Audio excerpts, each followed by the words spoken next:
जुड़ के भी टूटी रही इश्क दी डोर वे, इसको सुनाए जाके टूटे दिल का शोर वे।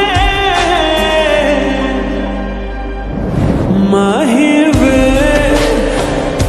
मुहब्बतां सच्चियां ने, मंगदा नसीबा कुछ हो